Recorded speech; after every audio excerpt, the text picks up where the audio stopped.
মীন ৰাশি March 2026 ৰাশিফল। March 2026 আৰম্ভ হোৱাৰ লগে লগে মীন ৰাশিৰ ভাগ্যত ডাঙৰ পৰিৱৰ্তনৰ সংকেত দেখা গৈছে। এই মাহত আপোনাৰ জীৱনত কি হ'ব? ধন লাভ নে হঠাৎ খৰচ হ'ব? চাকৰি আৰু ব্যৱসায়ত নতুন সুযোগ নে গুৰুত্বপূৰ্ণ পৰীক্ষা হ'ব? প্ৰেম জীৱনত সুখবৰ নে কঠিন সিদ্ধান্ত আহিব? আৰু স্বাস্থ্যৰ ক্ষেত্ৰত কিমান সাৱধান হ'ব লাগিব? এই ভিডিঅ'টো শেষলৈকে চাই থাকক, কাৰণ আজি আমি প্ৰকাশ কৰিম মাৰ্চ 2026 মীন ৰাশিৰ কোনটো সপ্তাহ ভাগ্যৱান হ'ব আৰু কোনটো সপ্তাহত সাৱধান নহ'লে ক্ষতি হ'ব পাৰে। ভিডিঅ'টো ভাল লাগিলে লাইক কৰক। আপুনি মীন ৰাশিৰ হ'লে কমেণ্টত মীন বুলি লিখক আৰু প্ৰতিমাহে ৰাশিফল পাবলৈ চেনেলটো এতিয়াই ছাবস্ক্ৰাইব কৰক, কাৰণ এই মাহত আপোনাৰ জীৱনত এটা টাৰ্ণিং পইণ্ট হ'ব পাৰে। আহক তেন্তে আৰম্ভ কৰোঁ। মাৰ্চ 2026 মীন ৰাশিৰ বাবে নিজকে চিনি পোৱা, সিদ্ধান্ত লোৱাৰ আৰু ভাগ্য ঘূৰোৱাৰ মাহ বুলি ক'ব পাৰি।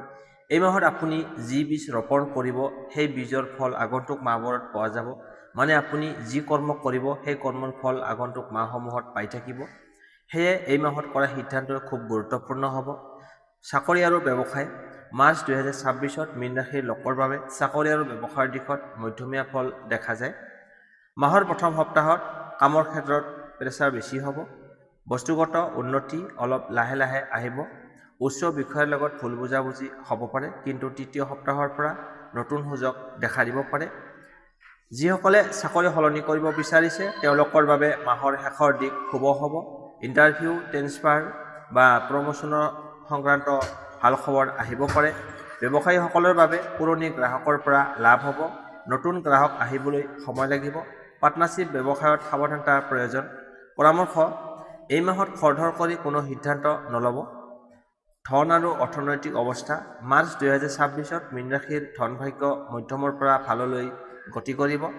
মাহৰ আৰম্ভণিতে খৰচ বেছি হ'ব পাৰে। পুৰণি ধন ওলাই আহিব। পৰিয়াল বা স্বাস্থ্যৰ বাবে খৰচ হ'ব পাৰে। মাহৰ শেষত ইনকাম বৃদ্ধি হ'ব। এই মাহত সৰু সৰু ধন জমা কৰিলে আপোনাৰ বাবে লাভদায়ক হ'ব। দীৰ্ঘম্যাদী ইনভেষ্টৰ পৰিকল্পনা কৰক। ধাৰ দিয়া বা লোৱা এইটো আপুনি এৰাই চলা ভাল। টিপছ: টকাৰ হিচাপ নিকাচ লিখি ৰাখিলে অযথা খৰচ কমিব। প্ৰেম আৰু দাম্পত্য জীৱন। প্ৰেম জীৱনত মাৰ্চ 2026 মীন ৰাশিৰ বাবে সংবেদনশীলৰ মাহ। অবিবাহিত মীন ৰাশিসকলৰ নতুন প্ৰেমৰ আৰম্ভণি হ'ব।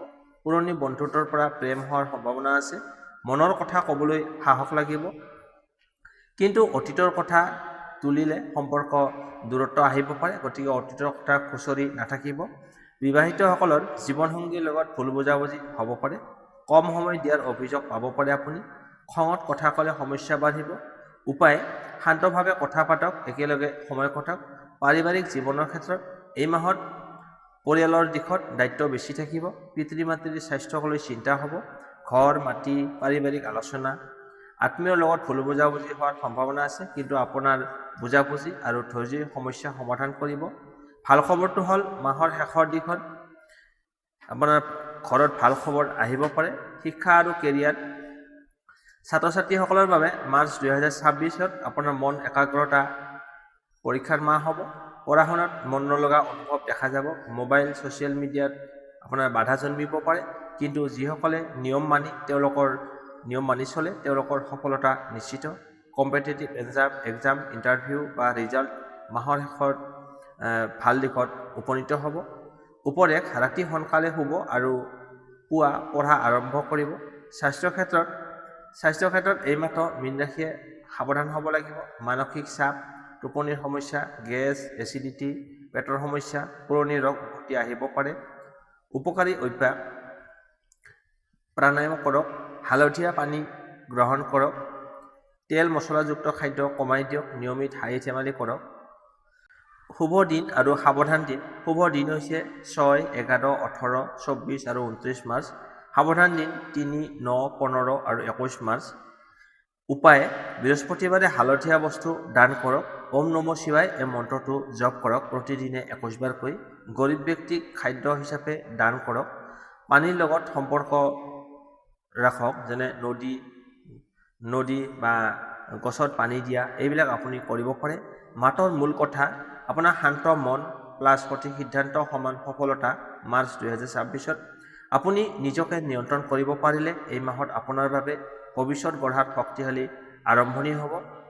মাৰ্চ 2026 মীন ৰাশিৰ বাবে এটা পৰীক্ষাৰ লগতে এটা সুযোগৰ মাহ। যদি আপুনি মনক শক্তিশালী ৰাখে, এই মাহত আপোনাৰ জীৱন সলনি কৰিব পাৰে। মাৰ্চ মাহৰ প্ৰথম সপ্তাহ মানে 1 তাৰিখৰ পৰা 7 মাৰ্চ, এই সপ্তাহত মীন ৰাশিৰ লোকসকলৰ বাবে মন অলপ অস্থিৰ থাকিব। চাকৰি কামত প্ৰেছাৰ বাঢ়িব, টকাৰ খৰচ হঠাৎ বাঢ়িব পাৰে, পুৰণি চিন্তা ঘূৰি আহিব। উপদেশ: খৰধৰ কৰি কোনো সিদ্ধান্ত নল'ব, শান্তভাৱে কাম কৰিলে ক্ষতি নহ'ব। শুভ দিন হৈছে 6 মাৰ্চ। দ্বিতীয় সপ্তাহ 8 পৰা 14 মাৰ্চ, এই সপ্তাহটো লাহে লাহে উন্নতিৰ সংকেত লৈ আহিব। কামত সৰু সফলতা লাভ কৰিব। ধনৰ দিশত আপুনি শান্তি লাভ কৰিব। বন্ধুৰ পৰা সহায় সহযোগিতা লাভ কৰিব। প্ৰেম জীৱনত ভাল কথা বতৰাৰ সুযোগ লাভ কৰিব। শুভ দিন হৈছে 11 মাৰ্চ। তৃতীয় সপ্তাহ 15 পৰা 21 মাৰ্চ, এই সপ্তাহত সাৱধানতা অতি প্ৰয়োজন। আপোনাৰ ভুল বুজাবুজি হ'ব পাৰে, মানসিক টেনশ্যন বেছি থাকিব, স্বাস্থ্য অলপ দুৰ্বল হ'ব পাৰে।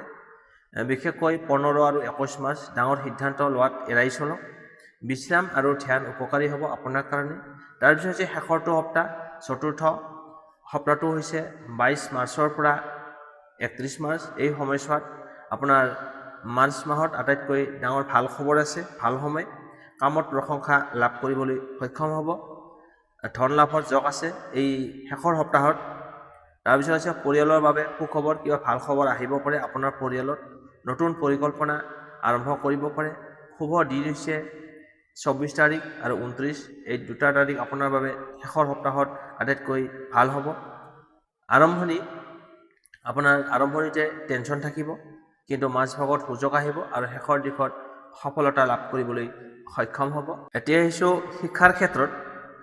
1 পৰা 7 মাৰ্চ, এই সপ্তাহত ছাত্ৰ ছাত্ৰীৰ মন একাগ্ৰতা কম থাকিব। পঢ়াত মন নলগা অনুভৱ দেখা যাব। মোবাইল ছ'চিয়েল মিডিয়াত বাধা দেখিব। পুৰণি টেনশ্যন ঘূৰি আহিব পাৰে। পঢ়াত সময় ফিক্স কৰক, ৰাতি সোনকালে শুব। এই সপ্তাহত লাহে লাহে উন্নতি থাকিব, মানে ছেকেণ্ড সপ্তাহত পঢ়া শুনা সহজে বুজি পাব। শিক্ষক বা গাইডৰ সহায় লাভ কৰিব। আপুনি নতুন প্ৰজেক্টত ভাল ফলাফল লাভ কৰিবলৈ সক্ষম হ'ব। পৰীক্ষাৰ বাবে ভাল সময়। তৃতীয় সপ্তাহ 15 পৰা 21 মাৰ্চ, এই সপ্তাহত সাৱধানতাৰ প্ৰয়োজন। ভুল বুজাবুজি হ'ব পাৰে, অতিৰিক্ত টেনশ্যন হ'ব পাৰে, আত্মবিশ্বাস কমিব পাৰে। এই সময়ত বিষয় সলনি বা ডাঙৰ সিদ্ধান্ত নল'ব। ধ্যান আৰু বিশ্ৰাম আপোনাৰ বাবে উপকাৰী হ'ব।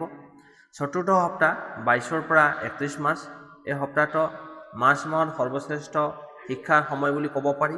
আপোনাৰ মনৰ একাগ্ৰতা বৃদ্ধি পাব। পৰীক্ষাৰ বাবে ভাল সময়। ইণ্টাৰভিউ ৰিজাল্টত শুভ ফল লাভ কৰিব। নতুন লক্ষ্যত নিৰ্ধাৰিত হ'বলৈ সক্ষম হ'ব। শিক্ষাৰ ক্ষেত্ৰত মূল সাৰাংশ: আৰম্ভণিতে আপোনাৰ কিবা বাধা বিঘিনি দেখা দিব পাৰে, মন অশান্ত থাকিব পাৰে। মাজভাগত উন্নতি হ'ব আৰু শেষৰ দিশত আপুনি সফলতা লাভ কৰিবলৈ সক্ষম হ'ব। মাৰ্চ 2026 মীন ৰাশিৰ ছাত্ৰ ছাত্ৰীসকলৰ বাবে নিয়ম আৰু ধৈৰ্য্যই সফলতাৰ চাবিকাঠি হ'ব। শিক্ষাৰ ক্ষেত্ৰত উন্নতি হোৱাৰ সহজ উপায়: বুধবাৰে সেউজীয়া কাপোৰ পৰিধান কৰক। পঢ়াৰ ঠাইত পৰিষ্কাৰ ৰাখক। ওম ব্ৰিং বুধায় নমঃ এই মন্ত্ৰটো জপ কৰক। প্ৰতিদিনে সৰু লক্ষ্য ৰাখি আপুনি পঢ়ক। এয়া আছিল মাৰ্চ 2026 মীন ৰাশিৰ সকলো দিশৰ পৰা গুৰুত্বপূৰ্ণ মাহ। এই মাহত কেতিয়াবা মন বিচলিত হ'ব পাৰে, আকৌ কেতিয়াবা কঠোৰ পৰিশ্ৰমৰ ফল সুন্দৰভাৱে দেখা পাবও পাৰে। মনত ৰাখিব, এই মাহত প্ৰতিভাতকৈ বেছি নিয়ম, ধৈৰ্য আৰু আত্মবিশ্বাসেৰে আপোনাক সফলতাৰ দিশে আগুৱাই লৈ যাব। আৰু যদি আপুনি নিজৰ লক্ষ্যত স্থিৰ থাকে, মাৰ্চ 2026ত আপোনাৰ সকলো দিশৰ পৰা আপুনি এটা শক্তিশালী ভেটি গঢ়িবলৈ সক্ষম হ'ব। ভিডিঅ'টো ভাল লাগিলে লাইক কৰক। আপুনি মীন ৰাশিৰ হ'লে কমেণ্টত মীন বুলি লিখক। এই ভিডিঅ'টো বন্ধু বান্ধৱীৰ সৈতে শ্বেয়াৰ কৰি দিয়ক। এনেকুৱা মাহেকীয়া আৰু সাপ্তাহিক ৰাশিফল বা শিক্ষাগত গাইড পাবলৈ চেনেলটো ছাবস্ক্ৰাইব কৰিবলৈ নাপাহৰিব। পঢ়া শুনাত সফল হওক, ভৱিষ্যত আপোনাৰ উজ্জ্বল হওক। ধন্যবাদ।